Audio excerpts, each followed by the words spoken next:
Hello everyone, Ogre27 Kane here today with my top 10 favorite Metroidvanias for the Nintendo Switch. Now this will exclude Metroid and Castlevania games as they would both be number 1 and number 2 respectively. But other than that, these are my top 10 favorite Metroidvanias that I've played on the Nintendo Switch so far, and there's a lot of great games in here. Let's start with number 10, Fist, Forged in Shadow Torch. So this game's story is kind of a general, rebel takes down the evil corporation, blah blah blah. Story in this game is honestly not the best part. The best part about this game is the action. This game has really good combat, a fantastic upgrade system that rewards you for learning the combat, and a good mode of exploration with a lot of different abilities that allow you to traverse the areas in the world. The world itself is pretty big and expansive and is very vibrant and colorful. And a lot of the areas that you explore are definitely one of a kind. The game changes its atmosphere a lot. I really enjoyed this game a lot. I will say, I'm a strong fan of the science fiction atmosphere, and this game has a really cool sci-fi steampunk, sort of post-apocalyptic almost, but everything's still really advanced. It's all anthropomorphic, as you can tell right here. The animals have a lot of attitude as well. It's pretty much an adult game, but at the same time still has a lot of corny little jokes. The story itself will only take you about 10 to 15 hours.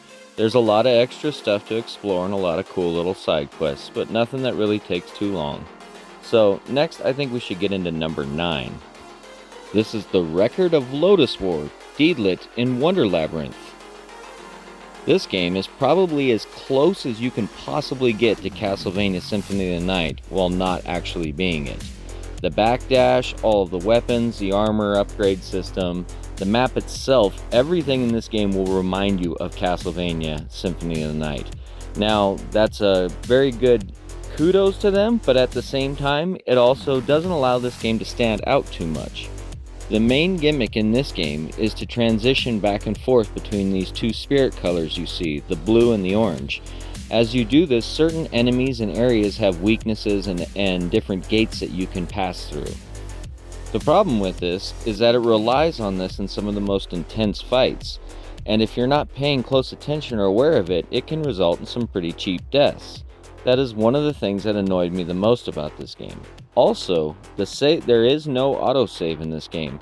The save system requires you to get to a save point after you've finished a boss, and sometimes you don't always get there intact. Those are absolutely minor gripes though for a fantastic game that was done super well. I totally recommend checking this game out. Let's get into number 8 now. Ori and the Blind Forest Definitive Edition.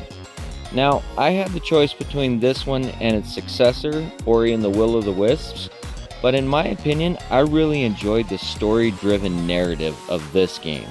Ori and the Will of the Wisps had better upgrades and had some crazier puzzles, but it didn't have me emotionally invested like this game did. This game starts out breaking your heart, and then picks you up, and then as you get further into it, you begin to have confidence in yourself and your own character. By the end, when you figure it all out, and everything comes together, the game has a fantastic ending. Not only that, you can also tell that the art style in this is one of a kind. This is a Microsoft game, and they spared no expense to put it on the Switch. I am really happy with this release. The only negative thing I can say about this game is that the map system in it is a little dodgy. It's not necessarily the best, and it got me lost from time to time. But all of the abilities and upgrades are fun and unique, and the combat in this game isn't overwhelming either. It doesn't require you to know too much or have a lot of fast reflexes, very much akin to the way that Fist Forged in Shadow Torch did. Well, let's get on to number 7 now. Bloodstained Ritual of the Night, and this is the real successor to Castlevania Symphony of the Night. This is a game from Koji Igarashi, basically the father of Castlevania. And at first this game was really rough and a lot of people had a lot of issues with it. I played it through with all of its issues, and honestly it didn't bother me that much. Then they came out with some patches which fixed a lot of these issues, and some updates which, as you can see here, gave you like Zangetsu, who's really fun to play with, by the way. The art style in this game is pretty fantastic. As you can tell, it's almost like a 2.5D, but it's almost hand-drawn and cel-shaded at the same time. It's almost too hard to explain, you gotta experience it as it's through. And with the art style, a lot of the bosses have big, over-the-top animations which make the game really interesting, bright, colorful, and fun. The main character, Miriam, also has a pretty cool story. It's a little bland and it's a little, what you expect, but at the same time, the game gives you lots of fun. It's about a 20-hour experience, so it's worth it. Let's get to number 6 now, Axiom Verge. This game was made by one guy, Thomas Hatt, and it's pretty incredible considering that. It's about the closest take you'll ever see to Super Metroid, while not actually stepping on its toes.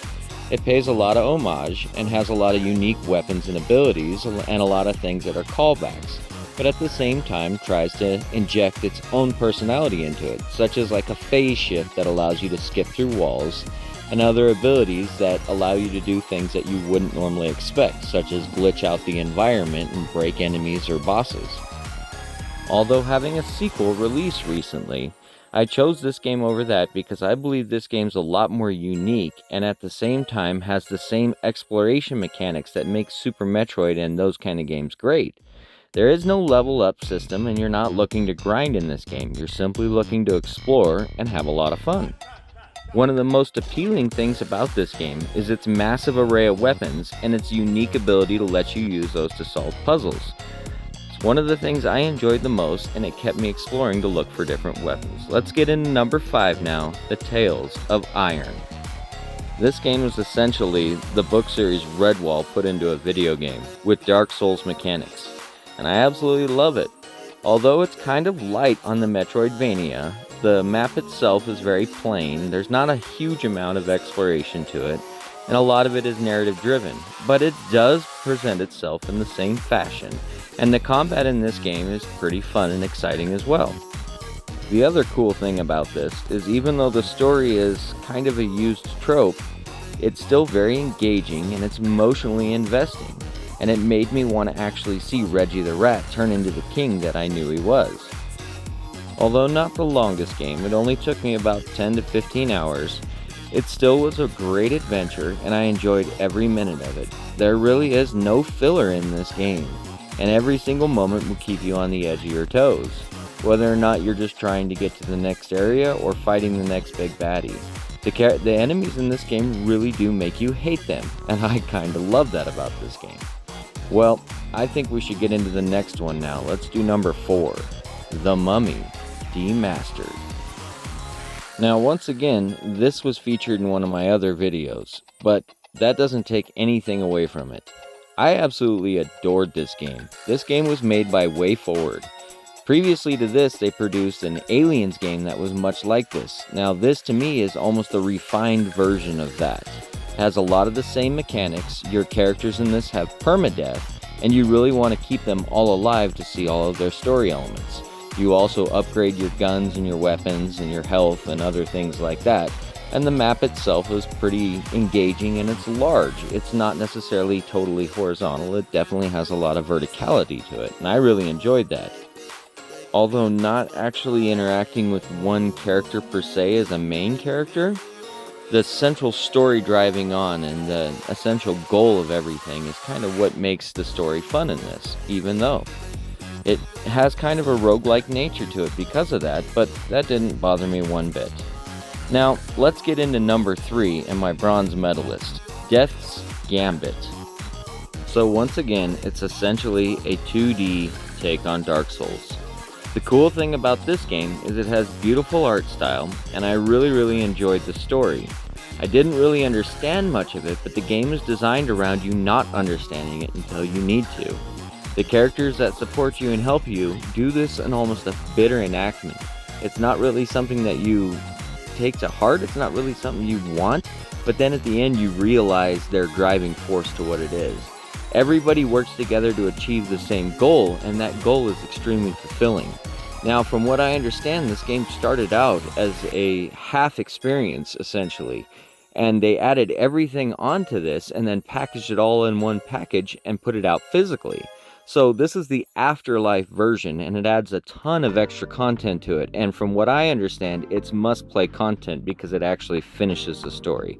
Let's get into number 2 now, my silver medalist, Hollow Knight. Well, at this point, this game is pretty popular. If you haven't seen it, you've probably been living under a rock.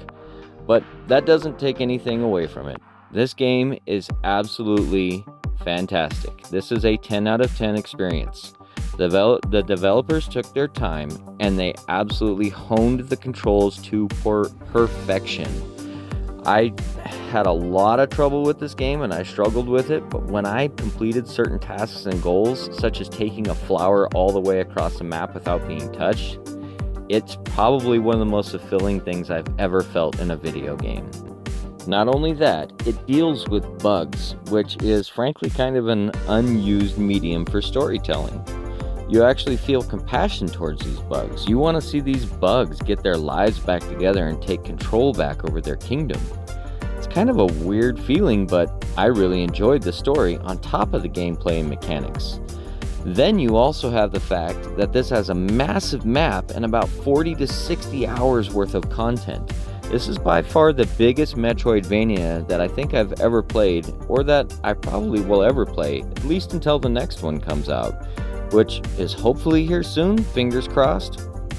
The last thing I want to say about this is that it has a physical version, which is actually pretty cheap, so check it out. Well, let's get to my first place, my gold medalist, Salt and Sanctuary. This is my favorite Metroidvania on the Nintendo Switch, aside from Metroid and Castlevania. Yes, I absolutely love Metroid Dread, and yes, I love the Castlevania Advance Collection, but Salt and Sanctuary is where I put a lot of time. I put a couple hundred hours into this game, trying to upgrade just about everything I possibly could. And I went to every extent to find the best weapons, best armor, best fighting style, fought every boss. This game has so much fun and excitement, has beautiful art, and great mechanics. Every morning, I wake up and hope that Salt and Sacrifice will get a port to the Switch, because I will be a day one adopter, pre-orderer digitally or physically. I have to own that game. I got rid of my PS4 a few years ago, and I kind of regret it knowing that Salt and Sacrifice is on that right now. But I can't give up hope, and I know that this version did fairly well on the Switch, and the sales should be good enough to constitute another port. Well, that does it, folks. That was my top 10 favorite Metroidvanias for the Nintendo Switch. I enjoyed making this video. Thank you so much for watching it. If you enjoyed it, please like and subscribe, and have a great day. This is Ogre27 Kane, signing out.